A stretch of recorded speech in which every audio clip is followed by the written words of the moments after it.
Hello friends. तो आज हम बात करेंगे payment and settlement system act 2007 की। तो फ्रेंड्स, ये एक्ट जो है ना बहुत इंटरेस्टिंग है। हालांकि ये डेली बेसिस पे हम ये बोलेंगे ये एक्ट इतना काम नहीं आता, लेकिन इसकी नॉलेज होना हमें बहुत ज़रूरी है। क्योंकि हम क्या करते हैं ना, जैसे डेबिट कार्ड यूज़ करते हैं, यूपीआई की ट्रांजेक्शन्स करते हैं। अब उसमें कई सारे इश्यूज आ जाते हैं, जैसे पेमेंट किसी और के अकाउंट में चला गया या कोई हमारे डेबिट कार्ड में कोई इश्यूज हो गए। तो उन सारे मैटर्स के लिए हम कहाँ जाएं, कौन सा एक्ट पढ़ें, तो ये सारे जो एक्ट है, ये सारे जो इश्यूज हैं आपको इस एक्ट में मिलेंगे। The payment and settlement system act. तो अब फ्रेंड्स, पेमेंट एंड सेटलमेंट से ही हमें पता चल रहा था कि एक जगह हमारी पेमेंट होगी, दूसरा कौन होगा, रिसीवर होगा। हमने कोई भी, देखिए क्या होता है, दो पार्टीज तो होना जरूरी है। हमने मान लीजिए कोई भी पेमेंट किया तो कोई दूसरा रिसीव भी तो करेगा उस पेमेंट को। तो इसलिए बायर और रिसीवर और सेंडर होना दो जरूरी है। ट्रांजेक्शन्स के लिए मिनिमम दो पार्टी होना जरूरी है। तो चलिए इस एक्ट की हम शुरू करते हैं। अच्छा, इस एक्ट में या और भी एक्ट्स में अगर कोई आपको इश्यूज आ रहे हैं तो प्लीज आप कमेंट सेक्शन में मुझे भाई लिख दो कि आपको ये प्रॉब्लम आ रहा है, ये समझ में नहीं आ रहा। अगर आप नहीं बताएंगे तो फिर मुझे कैसे पता चलेगा और मैं कैसे आपकी प्रॉब्लम्स को सॉर्ट आउट करूंगी। ठीक है फ्रेंड्स, तो अब इसमें देखिए चैप्टर 1 2 3 4 5 6 7 8। छोटा सा एक्ट है, कोई बहुत बड़ा एक्ट नहीं है। 8 चैप्टर है इसके अंदर, और मेन इसमें जो काम आता है ना, एक तो आता है सेक्शन 24 सेटलमेंट ऑफ डिस्प्यूट्स, और section 25 dishonour of electronic funds transfer insufficient, जैसे हमने डेबिट कार्ड यूज किया और इनसफिशिएंट उसमें अमाउंट आ गया, हमने कोई पेमेंट के लिए लगाया है, डेबिट कार्ड लिया है, तो इनसफिशिएंट तो क्या होगा उसके अंदर। सेक्शन 26 हमें बोलता है पेनल्टीज, और सेक्शन 27 होता है ऑफेंसेस बाई कंपनीज के अगर द्वारा ऑफेंस होता है तो सेक्शन 27 में जाएंगे, फाइन। बस मेनली इस जो एक्ट है इसमें यही तीन चार सेक्शंस जो है काम के हैं, बाकी हमारी इंफॉर्मेशन के लिए है। तो चलिए शुरू करते हैं हम इस एक्ट को। क्योंकि भाई यूपीआई से ट्रांजैक्शन करने में आता तो बड़ा मजा है, टिक टिक टिक किया, तीन चार पिन, अपना पिन नंबर डाला और पेमेंट हो गई। तो करने में मजा तो आता ही है। लेकिन मजा तब तक सही है जब तक चीजें सही चलती रहे। अगर उसमें इनसफिशिएंट बैलेंस हो, पेमेंट रिसीव नहीं हो, और किसी को गलत पेमेंट हो गया तो बस क्या करोगे आप। तो आपको पता होना चाहिए कि हम ये पेमेंट अगर गलत हो जाती है या हमारा पैसा कहीं फंस जाता है तो हम कहाँ जाएं, क्या करें। ठीक है फ्रेंड्स, तो सबसे पहले an act to provide for the regulation and supervision of payment system in India and to designate the reserve Bank of India. Authorised कौन है इसके लिए, आरबीआई है भाई। तो इसके लिए आरबीआई, इसके लिए ऑथराइज्ड कौन होगा, कोई भी हमारी ट्रांजेक्शन होती है तो इसके लिए होगा आरबीआई। इसकी जो जो भी ऑथराइज्ड है ना, वो सब आरबीआई से होगा दोस्तों। अब चैप्टर 1 में आ जाता है शॉर्ट टाइटल इट। ये होल ऑफ इंडिया पे लागू होता है, सारे भारतवर्ष पर लागू होता है। और इसमें नोटिफिकेशन कौन सा है, सेंट्रल गवर्नमेंट के अंदर में आता है। Official gazette appoint different dates may be appointed for different provision of this act and reference to the commitment in such provisions of this act shall be constructed and reference to the commencement of that provision. इसका main देखिए, अभी ये Reserve bank जो है, RBI जो authority है, central government के under में आता है। होल ऑफ इंडिया जो है, it extend whole of India, पूरे भारत पर लागू होता है। और ये एक्ट किस लिए आया, पेमेंट एंड सेटलमेंट एक्ट है। किस लिए आया, जो भी ट्रांजेक्शन होती है अगर उसमें इनसफिशियंट है, आपकी पेमेंट कहीं किसी गलत पे ट्रांजेक्शन हो गई है, तो उन सब की चीजों में इसी अकाउंट से, इसी एक्ट के थ्रू सेटलमेंट होगा। देखिए एनआई 138 में जो मैटर्स आते हैं वो चेक बाउंस के मैटर्स आते हैं। उसमें डेबिट कार्ड, क्रेडिट कार्ड के मैटर्स, ईएमआई के, यूपीआई के, वो सारे ट्रांजेक्शन्स उसमें नहीं होते हैं, केवल चेक बाउंस के मैटर्स होते हैं उसमें। और इसके अंदर पेमेंट एंड सेटलमेंट के अंदर आपके यूपीआई ट्रांजेक्शन्स हैं, बैंक के और एडिट, बैंक के डेबिट कार्ड्स हैं, क्रेडिट कार्ड्स हैं, उन सारे इश्यूज आते हैं। बैंक का मतलब क्या है, सेकंड शेड्यूल में मेंशन किया हुआ है आरबीआई में, 1942 two of 1934। Post office saving bank क्या है, जहां जहां हम ट्रांजेक्शन कर सकते हैं। तो सेकंड शेड्यूल में बता रखा है आरबीआई के कि कहाँ कहाँ पर बैंक होंगे। पोस्ट ऑफिस का सेविंग बैंक हो गया। बैंक कंपनी डिफाइंड की हुई है सेक्शन 5 में बैंक रेगुलेशन एक्ट के अंदर। कॉपरेटिव बैंक हो गया as a defined in clause CCI of section 5। ठीक है दोस्तों, रिजर्व बैंक समय समय पर नोटिफिकेशन निकालता ही है। तो इसमें हम बहुत डिटेल आपको पढ़ने की जरूरत नहीं है, मोटा मोटा ये कि आरबीआई ऑथराइज्ड है, सेंट्रल गवर्नमेंट नोटिफिकेशन देता है, बैंक में कौन कौन से बैंक आते हैं।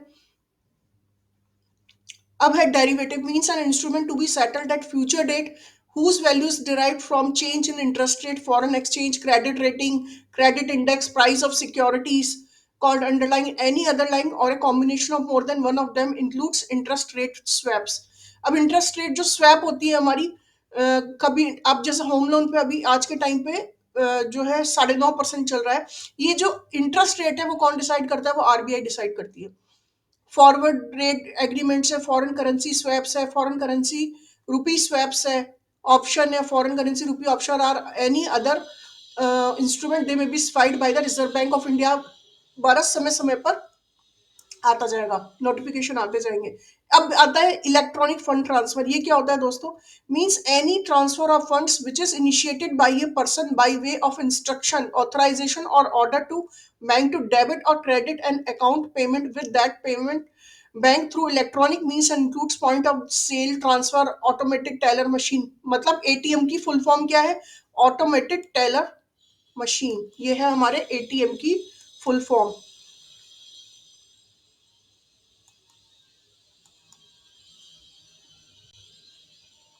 ठीक है फ्रेंड्स, ये है हमारे एटीएम की full form.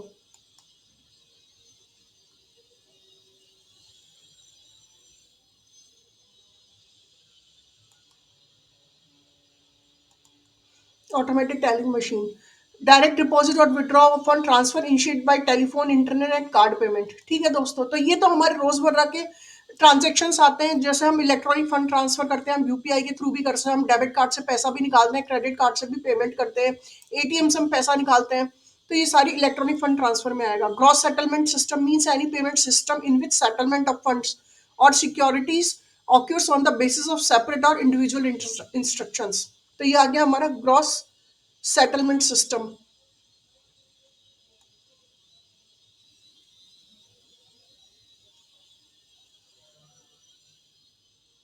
Issued means a person who issues a legal entity identifier or such other unique identification by whatever name called may be specified by the RBI time to time.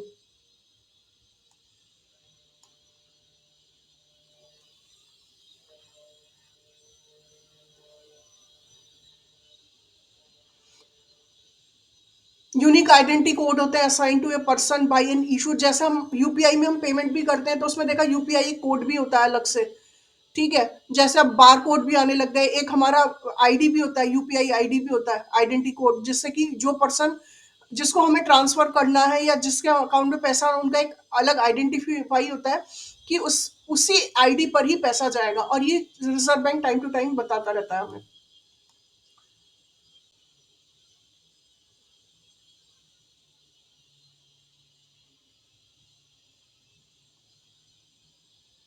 अब दोस्तों notification आ ही जाते हैं। Payment instruction means any instrument authorised और any order और in any form including electronic means to effect a person. Person to a system हो सकता है, system particular to another system हो सकता है।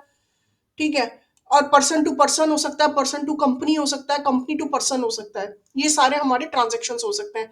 Payment obligations means indebtedness that is owned by one system participant to another system participant to a result of clearing or settlement one or more payment instructions relating to funds, securities, foreign exchange or derivatives for other transactions.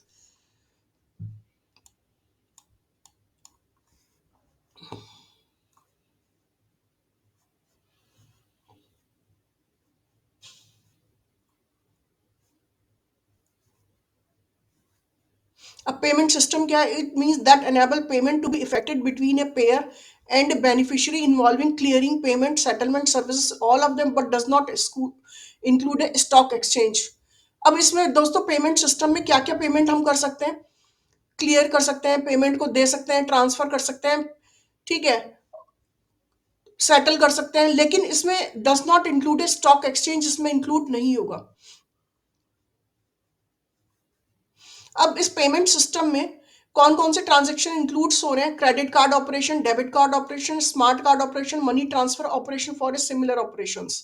ये देखिए explanation में इन्होंने बताया है कि कौन कौन से ऑपरेशन आएंगे। डेबिट कार्ड, क्रेडिट कार्ड हो गया, यूपीआई हो गया आपका, ये सारे पेमेंट सिस्टम जो है इसमें पेमेंट सेटल में आएंगे, इसमें स्टॉक एक्सचेंज नहीं आएगा। आरबीआई कॉन्स्टिट्यूट करता है इसको, मैंने आपको पहले ही बता दिया, सेंट्रल गवर्नमेंट से ऑथराइज होता है।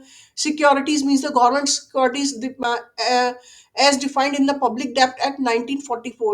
Any other such securities as been notified by the central government from time to time under the that act. Settlement means हमने पहले भी पढ़ लिया है कि सेटलमेंट कौन कौन से होंगे उसमें, सिक्योरिटीज, फॉरेन एक्सचेंज, डेरिवेटिव्स और other transaction which involve payment obligations है वो सब सेटल हो जाएंगे। इसमें स्टॉक एक्सचेंज सेटल नहीं होगा, वो उसको इंक्लूड नहीं किया गया है। ठीक है दोस्तों।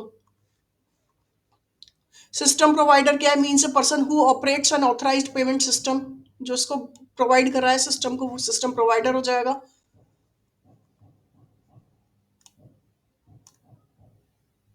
अब है डेजिग्नेटेड अथॉरिटी कौन कौन सी, Reserve Bank shall be designated authority for the regulation and supervision of payment system under this act. इस एक्ट के अंदर कौन designate authority, Reserve Reserve Bank of India है, आरबीआई है, उसी के पास सारी पावर है। उसमें कौन कौन से मेंबर्स होते हैं, उसमें गवर्नर होता है और चेयरपर्सन, ठीक है, और deputy governor of the reserve bank, one officer होता है of the RBI nominated by the central board, three persons to be nominated by the central government members.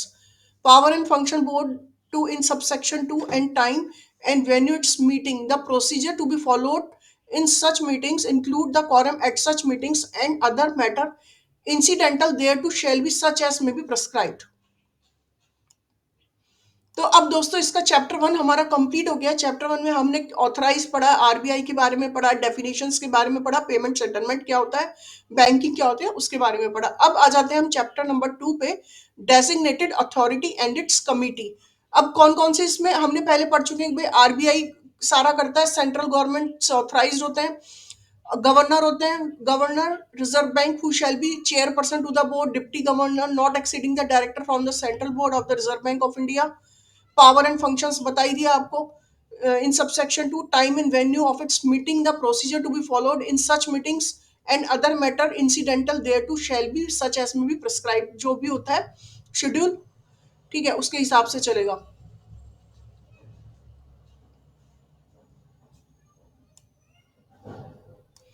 अब चैप्टर 3 हमारा आ जाता है authorisation of payment system.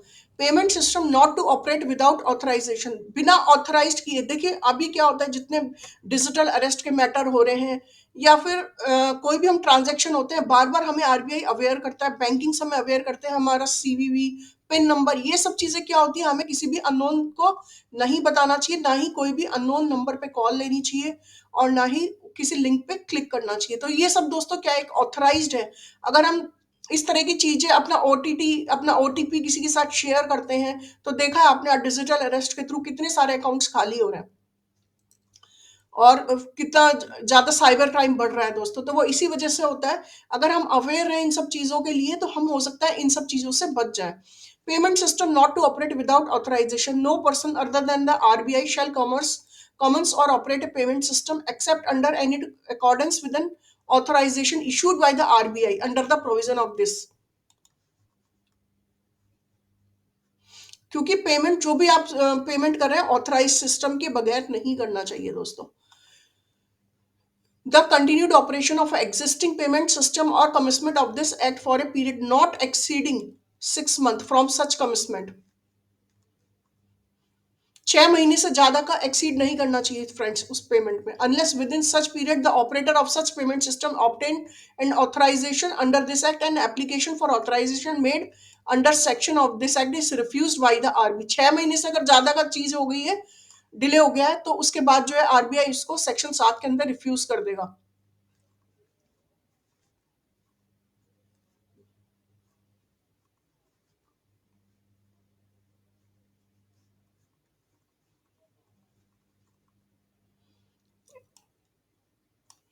Application for authorization, any person desirous of commencing or carrying on a payment system may apply to the Reserve Bank for an authorization under this act। कोई भी application अगर authorisation के लिए लगती है तो वो कहाँ लगेगी, आरबीआई में लगेगी। Inquiry by the Reserve Bank. After the receipt of an application under Section 5, before an authorization is issued under the Act, the Reserve Bank may make such inquiries as it may consider necessary for the purpose of satisfying itself. पहले वो खुद satisfy होगा about the genuineness of the particulars furnished by the applicant ने जो भी चीजें दी हैं वो genuine तो हैं, उसके साथ जो भी आपने अटैच किए हैं रिसीप्ट वगैरह वो सारी चीजें genuine होनी चाहिए फ्रेंड्स, तभी वो आगे प्रोसीड करेगा.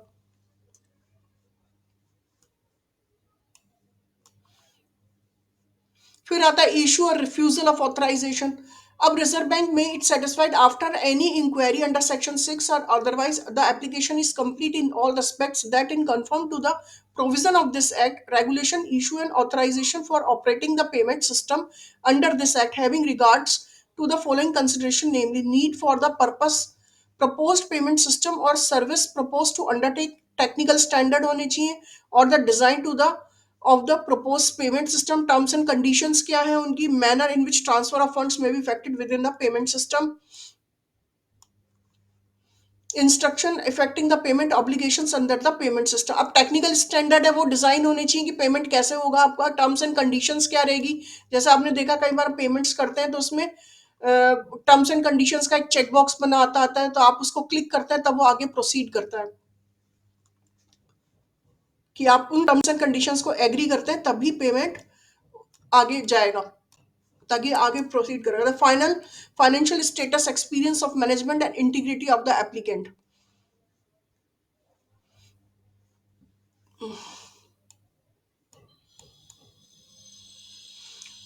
Monetary and credit policies, such other factors as may be considered relevant by the Reserve Bank, में जो भी relevant factors होंगे वो सब आ जाएंगे.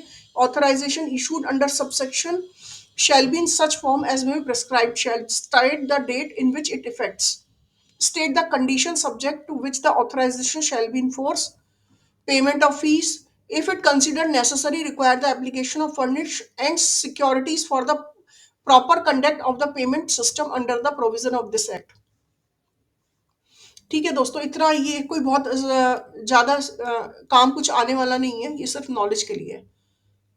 कंट्रोवर्सी हो जाती है, डस रिवोकेशन ऑफ ऑथराइजेशन कब हो सकता है, कब रिवोक कर सकता है ऑथराइजेशन. कंट्रोवर्सी कोई हो जाए किसी प्रोविजन के अंदर, कंप्लाई नहीं करते हो, रेगुलेशंस को आप मानते नहीं हो, तो fail to comply with order और डायरेक्शंस, कोई भी इशू डेजिग्नेटेड अथॉरिटी ने कोई आपको डायरेक्शन दी, आप उसको कंप्लाई नहीं करते तो भी रिवोकेशन हो जाएगा.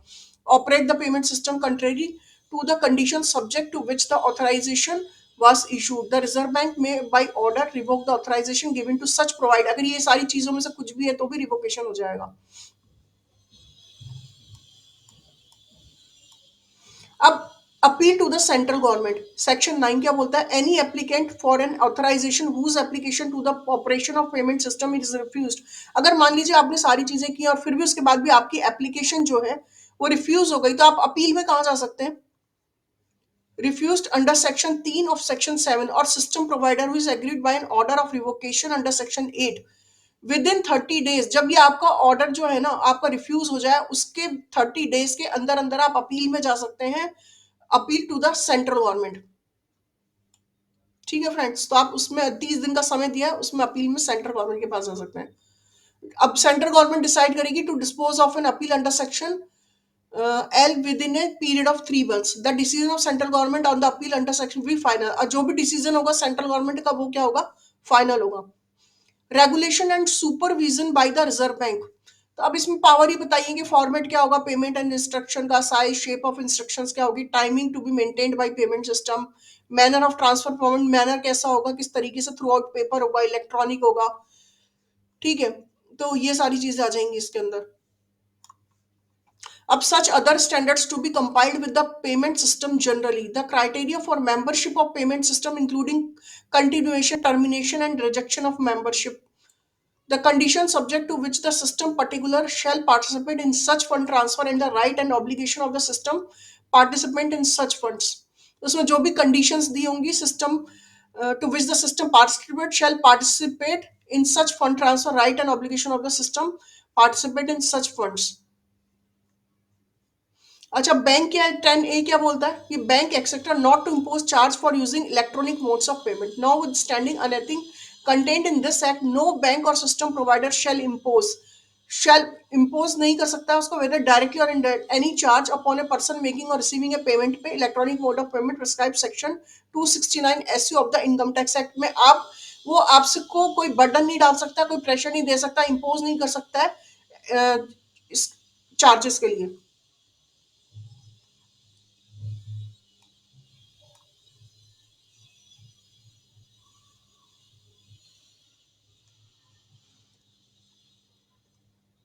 अब क्या बोलते हैं section 11, notice of change in the payment system, no system provider shall cause any change in the system which would affect the structure और the operation of the payment system. अब ये क्या बोल रहे हैं, कोई भी notice of change in the payment system में किसी भी चेंज के लिए कोई नोटिस नहीं जाएगा, और ऐसा नोटिस तो बिल्कुल भी नहीं जाएगा जो किसी उस सिस्टम के ऑपरेशन को स्ट्रक्चर को चेंज करता हो, prior approval of the RBI की अप्रूवल के बगैर नहीं होगा। Giving notice of not less than 30 days of the system participate after the approval of reserve bank, 30 दिन का कम से कम नोटिस का समय होगा। प्रोवाइड, अब इन्होंने क्या प्रोवाइड किया है, in the interest of monetary policy of the country और in the public interest the reserve bank may permit the system provider to make any change in the payment system without giving to the notice to the system participants under clause B और requiring the system provider to give notice for a period longer than 30 days। अब कोई ऐसा इन्होंने ये क्या system provide किया है कि भाई interest of monetary policy of the country, ठीक है, कंट्री के लिए कोई हित में है, पब्लिक इंटरेस्ट में कोई हित में है, तो रिजर्व बैंक परमिट कर सकता है सिस्टम प्रोवाइडर को make changes in the payment system में, चेंजेस करने के लिए अलाउ कर सकता है, पर without giving notice to the system participant under clause B, पर उनको नोटिस तो देना पड़ेगा। ठीक है, 30 दिन का जो नोटिस है वो तो उन्हें देना पड़ेगा, उसके बगैर नहीं होगा। Power to call for returns, documents, or other information. Reserve Bank may call for from any system provider such returns or documents as it may require or other information in regard to the operation of this payment system at such intervals. Time to time may be prescribed order shall be compiled. तो दोस्तों access information, Reserve Bank shall have right to access any information relating to the operation of any payment system, system provider and all the system participant shall provide access to such information to the reserve Bank. Power है enter करने की, inspection करने की पूरी power है RBI, authorised by it in writing in his behalf may ensuring compliance with the provision of this act, regulation enter any premises where payment system being operated and may inspect any equipment, वहां पर computer system को, documents को उन inspection करना, वो सारी documents देखना, वो सारा आरबीआई के पास राइट है। ठीक है friends, information etcetera to be confidential.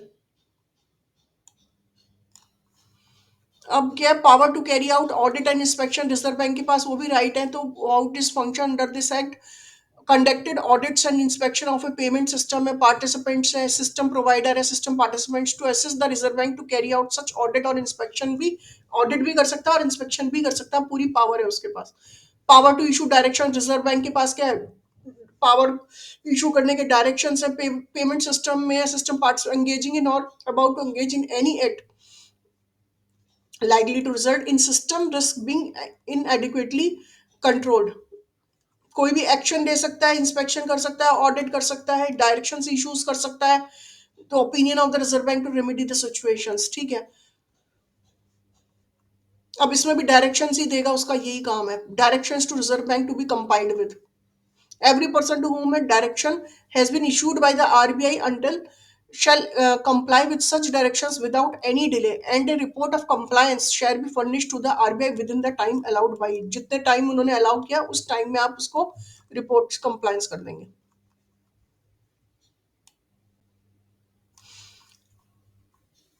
अब चैप्टर 5 क्या बोलता है दोस्तों, rights and duties of A system provider. अब देखिए 20 से लेके और जो ये चैप्टर है ना लास्ट के 5 और 6, ये थोड़ा सा इंपॉर्टेंट है, और हमारे जो डिस्प्यूट्स भी होते हैं ना पेमेंट एंड सेटलमेंट के, ट्रांजेक्शन्स के, अपील्स के, वो सारे लगभग इन्हीं चैप्टर्स में कवर हो जाते हैं। System provide to act in accordance with the act regulation etcetera, every system provider shall operate the payment system in accordance with the provision of this act.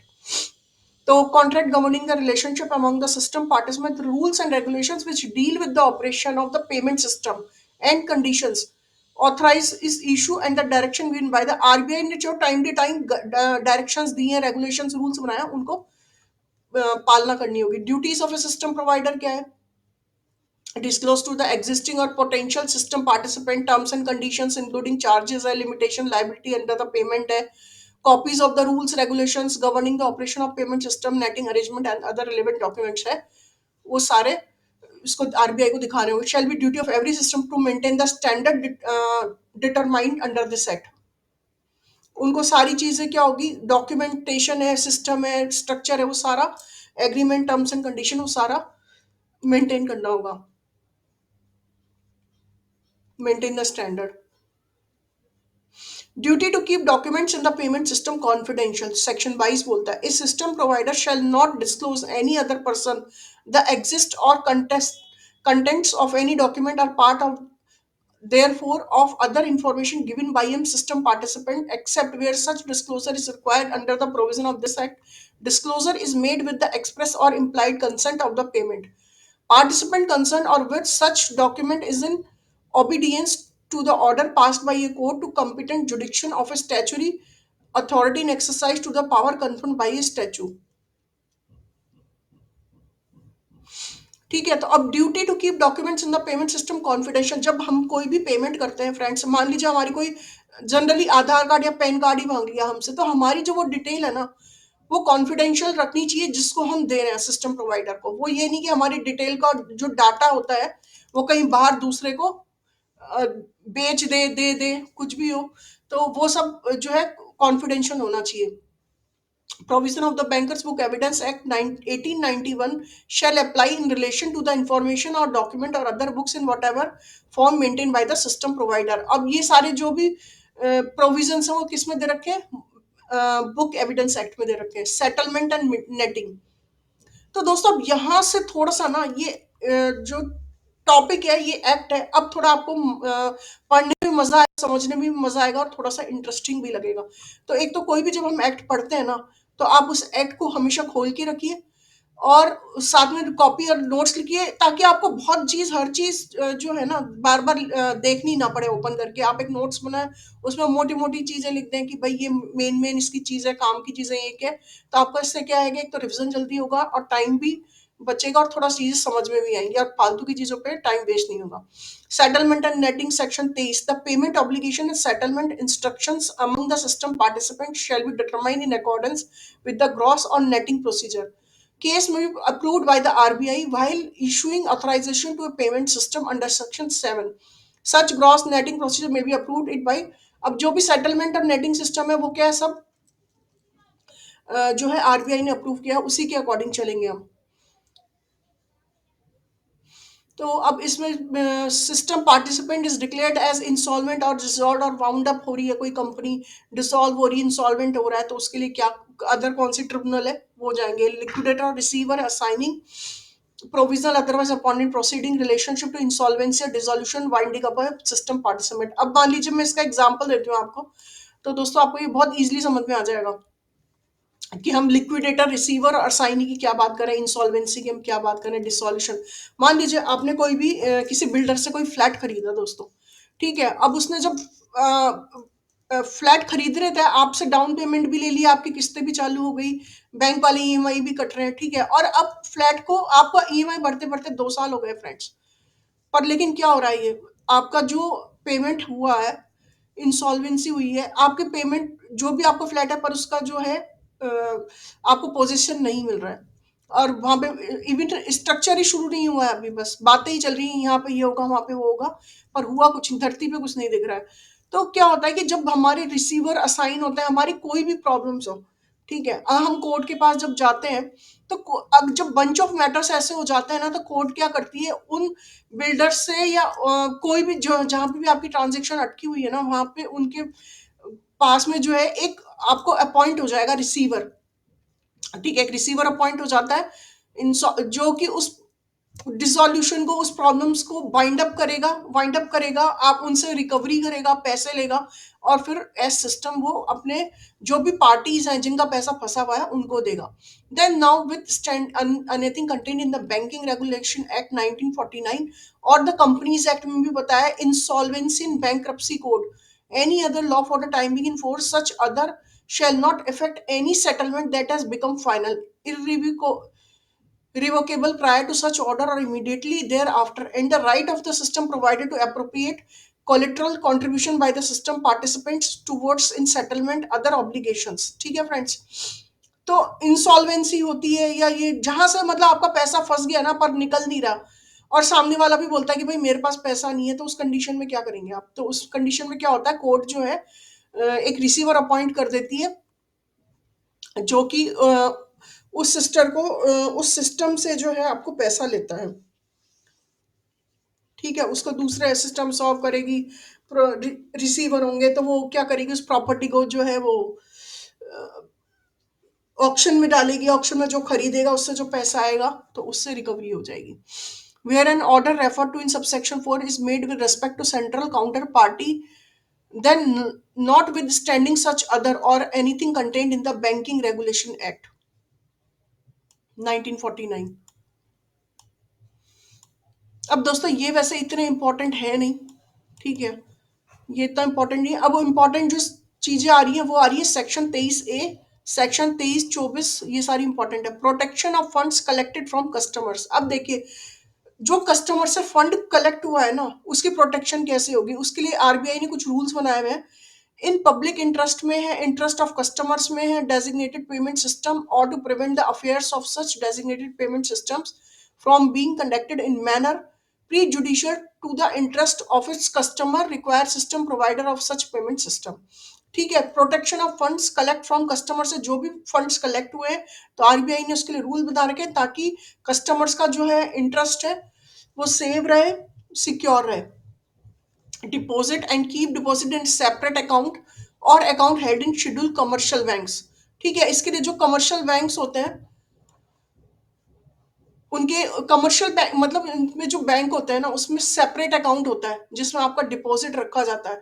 Maintain liquid asset in such manner and formats में specified time to time, जैसे phase 1 आपका complete हो गया, phase 2 complete हो गया, तो जब भी आप बैंक अकाउंट से पैसा विड्रॉ करेंगे तो उसमें फेजेस भी होता है कि आपका इतना फेस होने पे इतना पैसा निकलेगा, उतना फेस होने पे इतना पैसा निकलेगा। Of an amount equal to such percentage of the amount collected by the system provider जो है उसका कलेक्ट करता है। Payment system front its customer remaining outstandings may be specified by the RBI time to time. Provide, अब इससे क्या provide किया है, that the reserve bank may specified different percentage है and the manner and form for different categories of designated payment system. अब जैसे मैंने आपको बताया कि डिफरेंट फेज होते हैं, फेज 1, फेज 2, फेज 3, उसमें परसेंटेज होती है कि अब 10% काम कंप्लीट हो गया, 20% कंप्लीट हो गया तो उसके पैसा विड्रॉ हो जाएंगे। फिर ऐसे मतलब ऐसा नहीं होता कि कोई सारा पैसा इकट्ठा हुआ और सारा पैसा आप एक साथ विड्रॉ कर लो, वो चीज नहीं होती। जैसे जैसे काम कंप्लीट होता जाएगा फेसेस पैसा निकलता जाएगा।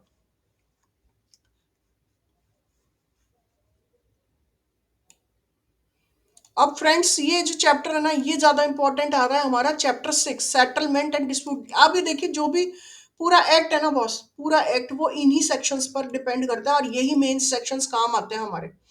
सेटलमेंट ऑफ डिस्प्यूट्स जो भी हो गए ना उनका सेटलमेंट कैसे करें। ठीक है, settlement of dispute, the system provider shall make the provision in its rules and regulations for creation of panel consisting of not less than 3 system participants other than the system participants who are parties to the dispute to decide the disputes between system participants in respect of any matter connected with the operation of the payment system। तो दोस्तों अब इसमें payment system के बारे में बताया कि disputes हो जाता है उनका सेटलमेंट कैसे होगा। Where any dispute in respect of any matter connected with the operation of payment system arise between two or more system participants, system provider shall refer to the dispute to the panel referred to in subsection L। ठीक है, अब ये क्या है, जो panel है ना उसमें रेफर हो जाएगा। Where any dispute arise between any system participant system provider और between the system provider where any of the system participants is not satisfied with the decision of the panel refer to subsection and dispute shall be refer to the reserve bank. अब मान लीजिए मैं मेरे को किसी system provider ने कोई दिया मैटर दिया कि मैं उससे सेटिस्फाइड नहीं हूँ जो भी उन्होंने सॉल्यूशंस दिए, तो मैं कहाँ जा सकती हूँ, मैं आरबीआई के पास जा सकती हूँ, रिजर्व बैंक के पास। Dispute refer to the RBI bank for educating under section 3 of shall be disposed by an officer of the RBI generally और specially authorised in the behalf and decision of the reserve bank should be final and binding. अब जो RBI decide करेगा ना वो final होगा, bound होगा आप उसके लिए। where a dispute arises between the RBI while acting in its capacity as system provider or as system participant, another system provider or system participants, the matter shall be referred to the central government,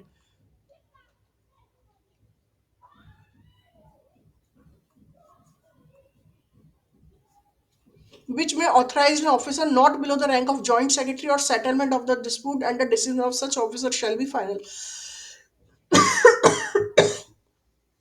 अब जो भी उसमें से dispute आएंगे ना, अगर मान लीजिए dispute arise between the RBI while acting as capacity in system provider, RBI में भी अगर डिस्प्यूट आ गया बस, तो कहाँ जाएंगे? तो system participants and another system providers और system participants, the matter shall be refer to the, फिर क्या होगा?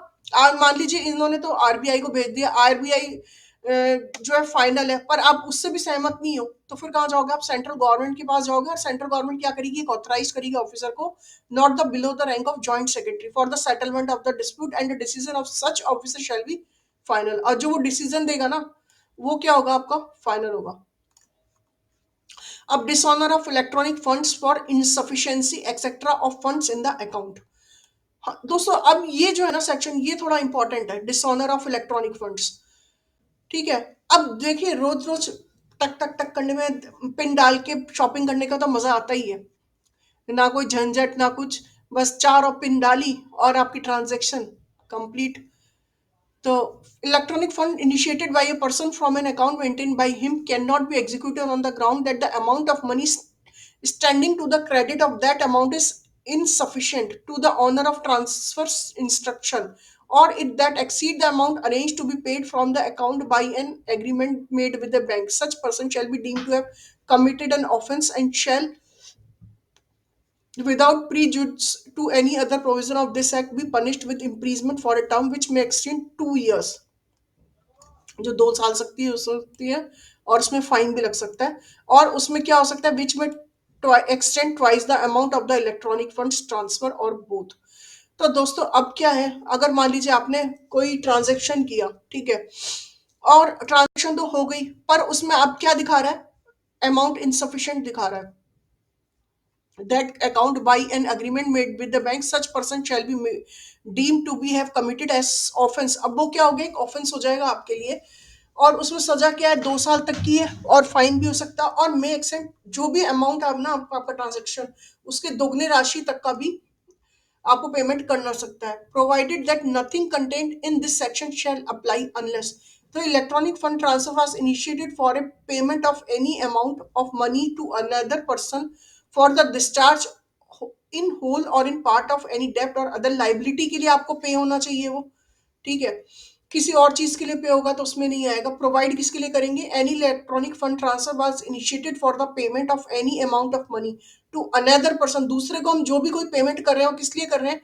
डिस्चार्ज होल और इन पार्ट, और एनी अदर डेप्ट और अदर लाइबिलिटी, कोई भी हमारी लाइबिलिटी है, हमने मान लीजिए कोई भी सामान लिया है, ठीक है, अब उसकी हम पेमेंट तो करेंगे ही ना, उसको फ्री में तो हम लेंगे नहीं, ना कोई देगा हमें फ्री में। तो उस जो वो भी हमारी जो लाइबिलिटी है, उस सामान को ले लिया हमने और उसकी पेमेंट करना, तो वो सब क्या आएगा? उसके अंदर हम इसमें सेक्शन 25 में आ सकते हैं। The electronic fund transfer was initiated in accordance with the relevant procedure guideline issued by the system provider ने जो भी गाइडलाइन दी उसके लिए उसके अकॉर्डिंग होना चाहिए। Beneficiary makes a demand for the payment of the said amount of money by giving a notice and writing to the person initiating the electronic fund transfer within 30 days of the receipt of information by him from the bank। अब मान लीजिए beneficiary है, makes a demand for the payment of said amount of money by giving a notice in writing to the person, जिस मैंने अगर कोई सामान खरीदा और मैंने उसकी पेमेंट नहीं की है, तो ठीक है, जो बेनिफिशियरी होगा वो क्या करेगा? वो नोटिस भेजेगा मुझे, person issued the electronic fund within the 30 days के अंदर a receipt of information by him from the bank concern regarding the dishonour of electronic fund transfer. और उसकी रिसिप्ट भी देखेगा, साहब ये इन्होंने सामान लिया, इतने का लिया, इस टाइम पे लिया, और मेरा पेमेंट नहीं किया, और वो 30 दिन के अंदर। The person initiating the electronic fund transfer failed to make the payment of said money to the beneficiary within the 15 days of the receipt of said notice। और जब ये नोटिस मिलने के बाद उनको, बेनिफिशियरी को, the person initiating the electronic fund transfer failed to make the payment of said money to the beneficiary within the 15 days।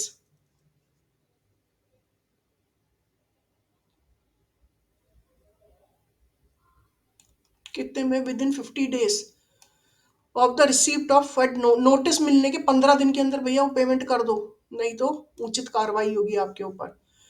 Unless the countries provide the electronic fund transfer initiated for the discharge in whole or in part any debt or liability के लिए होना चाहिए वो। ये बहुत important है। इस section 24 और 25, पूरी जो कहानी होगी, पूरा केस वो इन्हीं सेक्शंस के हिसाब से लगेगा। ठीक है। It shall not B A defence in A prosecution for an offence under sections that the person who initiated the electronic fund transfer through an instruction, authorized order or agreement did not have a reason to believe that time of such instruction, authorization, order or agreement that the credit of this account is insufficient to effect the electronic fund transfer। ठीक है friends, ये कोई defence नहीं है। It shall not be defence in the prosecution for offence under section जो भी हुआ है, दैट द पर्सन की who initiate the electronic fund transfer instruction, authorisation, order, agreement did not have a reason to believe that the time of such instruction. अब भाई ये नहीं बोल सकते आप कि डिफेंस में कि साहब हमें तो पता ही नहीं था, हमारे अकाउंट में पैसे नहीं है। Insufficient to effect the electronic fund transfer. Court shall, in respect of every proceeding under this act, the on production of a communication that the bank denoting the dishonor of electronic fund transfer, presume the fact of dishonor of such electronic fund unless until fact is disapproved। ठीक है। अगर कोई भी court में proceeding चलेगी ना, every proceeding under this इस section के अंदर, तो on production of A communication from the bank denoting the dishonour of electronic fund transfer, जो भी हमारा डिसऑनर हुआ, द प्रिज्यूम, पहले से ही प्रिज्यूम होगा the fact of dishonour of such electronic fund transfer unless and until fact is disapproved. ठीक है friends. अब ये क्या बोल रहा है, पहले से ही वो प्रिज्यूम कर लेगी कि भाई dishonour of such electronic fund transfer जो है, unless and until such fact is disproved. The provision of chapter 15, 16, 17 NI shall apply of the dishonor of electronic fund transfer to the extent of circumstances admit।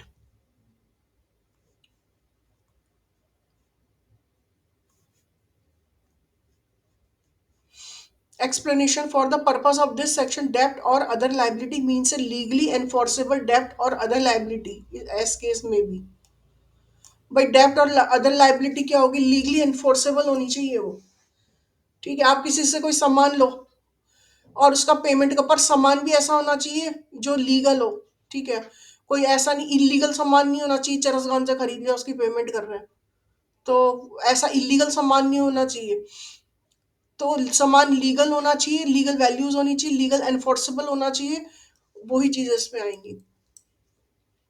Penalties, अब section offence and penalties की बात कर रहे हैं। अब इसमें penalties क्या है? 10, कंट्रोवर्सी कोई भी होती है, प्रोविजन सेक्शन 4 और fail to comply with the terms and conditions में, subject to which the authorisation has been issued, किसमें? Under section 7, shall be punishable with imprisonment for a term not less than 1 month but which may extend to 10 years, or fine which may extend to 1 crore rupees, or with both, further fine which may extend to 1 lakh for every day after the first during which the contravention or failure to comply continues। भाई देख लो कितना fine लग जाएगा, penalty कितनी लग जाएगी। Where a person contravene contravenes the provision of section 4 को करता है और fail to comply with the under terms and condition subject to authorisation has been issued under section में, जो भी ऑथराइजेशन में, shall be punishable with imprisonment for a term which shall not be less than 1 month by way which extend कहाँ तक हो सकती है? 10 साल तक एक्सटेंड हो सकती है with fine, और may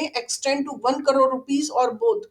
और कहाँ तक एक्सटेंड हो सकती है? 1 crore rupees तक, और with both, and with a further fine which may extend to 1 lakh rupees for every day, प्रत्येक दिन का 1 लाख रुपए after the first during which the contravention or failure to comply continues।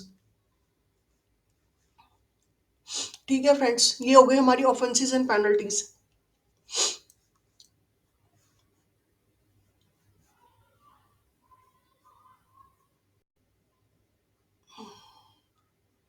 अब ये क्या बोल रहा है? अब ये बोल रहा है whoever in any application for authorisation और in any,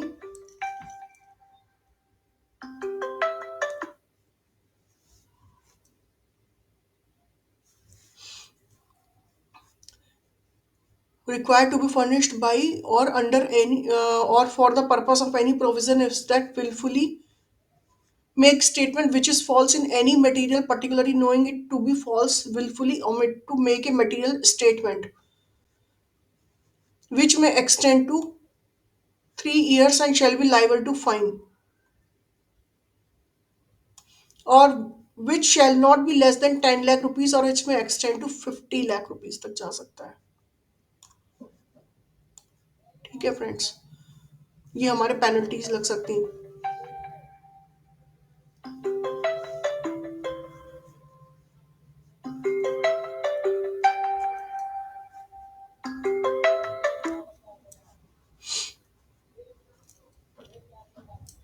If any person fail to produce any statement, information, returns or other documents, or to furnish any statement, information, returns, other documents produce करने में अगर वो fail होता है, तो विच under section 12 और 13 it is his duty to furnish और to answer any question relating to the operation of payment system which is required by officer making inspection under section 14, तो भी उसको भी फाइन करना पड़ेगा. फिर है if any person disclose any information disclosure of which is prohibited under section 22, ये हमने पढ़ा ही था पहले, he shall be punishable with imprisonment for a term which may extend to 6 month or fine which may extend 5 lakh rupees or amount to equal to twice the amount of changes. कोई भी हम मेरी अगर document मैंने दे रखा है और वो उसका मिसयूज करते हैं इंफॉर्मेशन का, या कहीं डिस्क्लोज करते हैं, तो उसमें क्या सजा है? 6 महीने तक की सजा और फाइन है. और विच में एक्सटेंड जो एक्सटेंड हो सकती है 5 लाख रुपीज और amount equal to twice the amount of the damage, जो भी मेरा डैमेज हुआ उसके दोगुने की राशि तक. Where a direction issued under this act is not compiled complied within the period of stipulated by the RBI, where no such period is stipulated within a reasonable time, or where the penalty imposed by the RBI under section 30 is not paid within a period of, अगर 30 days के अंदर आपने payment नहीं किया उस date of order को, तो system provider of the system participant which has failed to comply with the direction or pay the penalty shall be punishable with the imprisonment of a term not less than 1 month, but it may extend to 10 years तक भी extend हो सकता है और fine लग सकता है.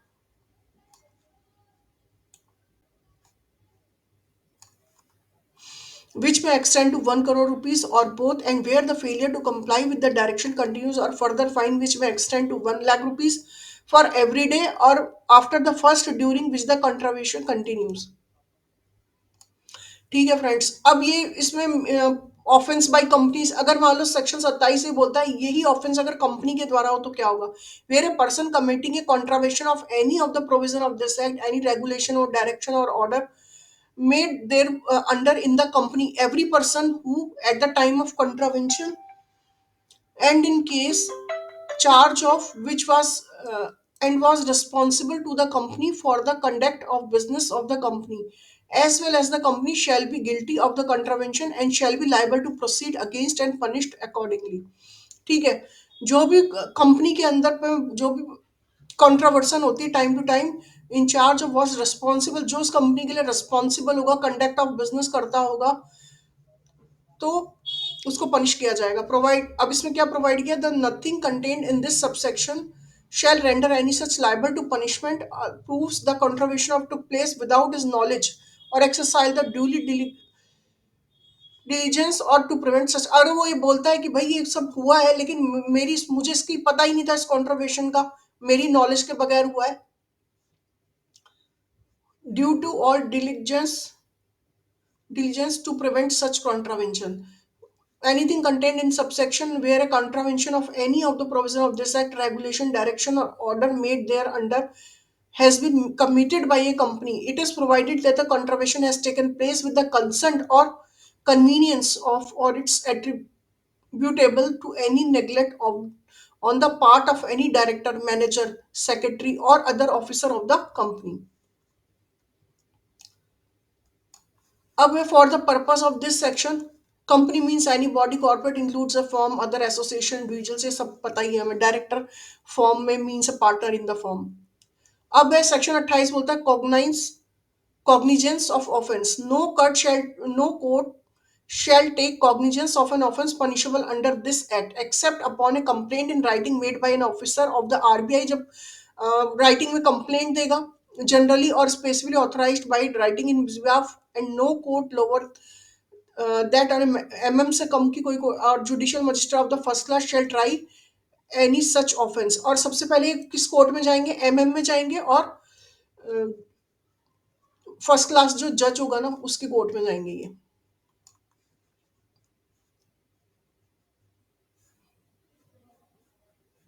अब है एप्लीकेशन ऑफ फाइन। एक कोर्ट में imposing any fine under this act में डायरेक्ट दैट द होल और any part shall be applied in towards the payment of cost of proceedings। Cost of proceeding की जो भी फीस होगी, जो भी फाइन होगा, वो लग जाएगा।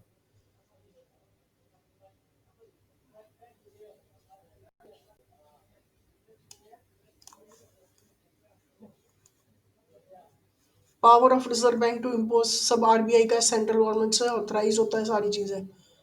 ठीक है।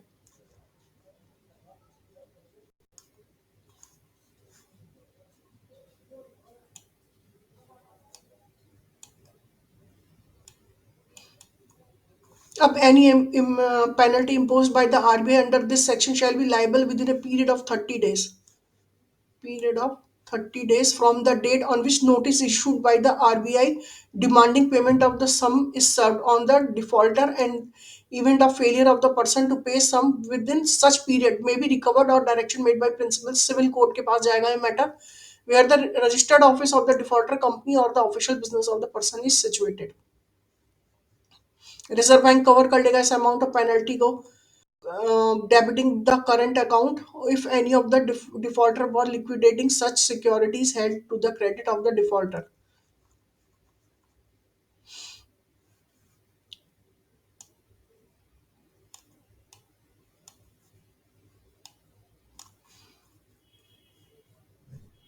A court which makes a direction under subsection 3 में जो भी direction shall issue a certificate specifying the sum payable by the defaulter ने जो भी पे किया होगा, every such certificate shall be enforceable in the same as it were a degree made by the। और जो भी जब वो पेमेंट हो जाएगी उस डिफॉल्टर के द्वारा तो वो एक कोर्ट क्या करेगी, एक डिग्री दे देगी made by court in civil suit.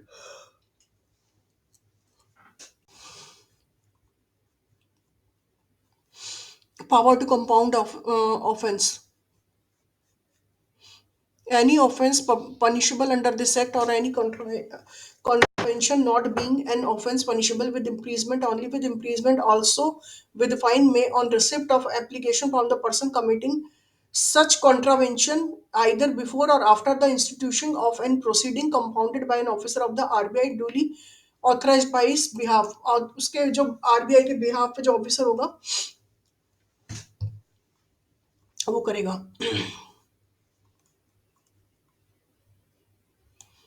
अब क्या है, मिसलीनियस आ गया, मिसलीनियस एक्ट ओवरराइडिंग हो गया section 32। Mode of recovery of penalties, क्या क्या रिकवरी के penalties imposed on the defaulter by the RBI under section 13 may be recovered by issuing a notice. भेजेंगे पहले, नोटिस भेजने के बाद में such person to deduct from the amount payable by him the defaulter the amount payment of the to the reserve bank by way of penalty and pay to the reserve bank.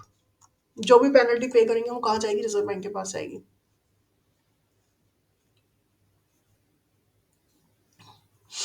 shall be bound to comply with such notice and in particular where such notice is issued to a post office। अब हमने bank में कौन कौन से पढ़े थे, post office आता है, बैंक में आता है, और an insurer it shall not be necessary for any passbook deposit receipt policy और any other document to produce for the purpose of any entry endorsement or the like being made before payment is made notwithstanding any rule practice or requirement to the contrary। Any claim respecting the property in relation which a notice under section has been issuing arising after the date of notice shall be void against any demand notice।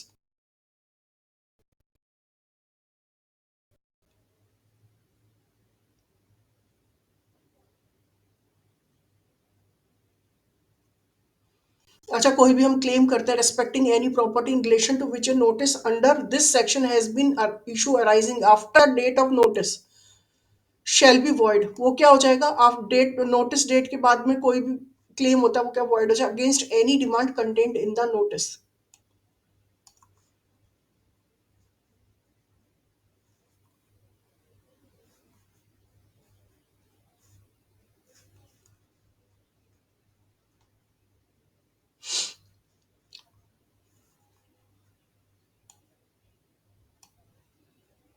Reserve Bank may at any time or time to time amend or revoke any notice issued under this section, extend the time for making the payment pursuant of such notice.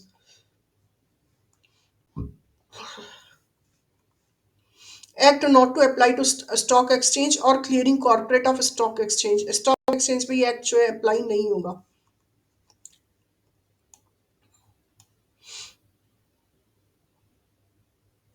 Act to section 34A क्या बोलता है? Act to apply to designate trade repository and issuer. The provision of this act shall apply to in relation designate trade or repository or issuer as they apply to or in relation to payment system to the extent applicable, such subject to the modification that throughout this act unless the context otherwise.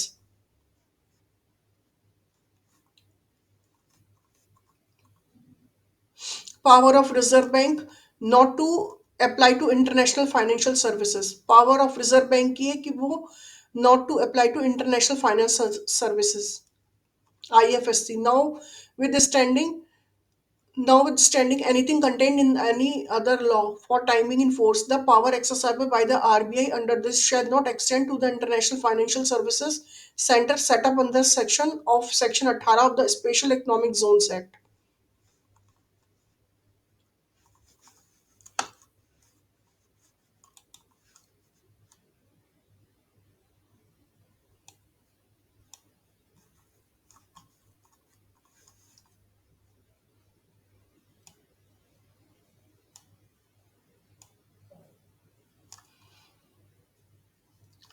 अब ये तो इतना कोई ज़्यादा important है नहीं friends. Main important चीज़ें तो हम कर चुके हैं. Certain person deem to be public servant. Every officer of the RBI जो है who has been interested with any power under this act shall be deem to be public servant. RBI का कोई भी ऑफिसर होगा ना, वो कैसे होगा? Deem to be a public servant. Protection of action against in good faith में कोई भी किया काम उस पर सूट नहीं होगा, अदर लीगल प्रोसीडिंग्स नहीं होती. पावर टू रिमूव डिफिकल्टीज वो किसके पास है? सब आरबीआई के पास है. सेंट्रल गवर्नमेंट नोटिफाइड करती है उस चीज को. बस इतना, इसमें कोई खास कुछ है नहीं. मेन चीज सेक्शन 24 है. ठीक है फ्रेंड्स, ये हमारा एक टॉपिक जो है कंप्लीट हो गया. पेमेंट एंड सेटलमेंट एक्ट है जो कि हमारी daily work transaction, UPI transaction है, एटीएम है, डेबिट कार्ड से इनसे रिलेटेड है. स्टॉक एक्सचेंज पर ये अप्लाई नहीं होता है. ये सेंट्रल गवर्नमेंट के अंडर में आता है, आरबीआई करती है इसको. ठीक है, ये मोटा मोटा इसका, इसमें पनिशमेंट्स हैं, ऑफेंसेस हैं. डिफॉल्ट होने पर अगर कोई इनसफिशिएंट का पेमेंट आता है, आपने कोई भी ट्रांजेक्शन की है तो वो आपको पेमेंट करना पड़ेगा और वो लीगल होनी चाहिए. बस मोटा मोटा इस एक्ट के अंदर यही है. तो दोस्तों, मेरे इस चैनल को लाइक और सब्सक्राइब करना ना भूलें. और कोई भी प्रॉब्लम आ रही है इसके अंदर तो आप मेरे को कमेंट सेक्शन में क्वेश्चन पूछ सकते हैं. Thank you friends.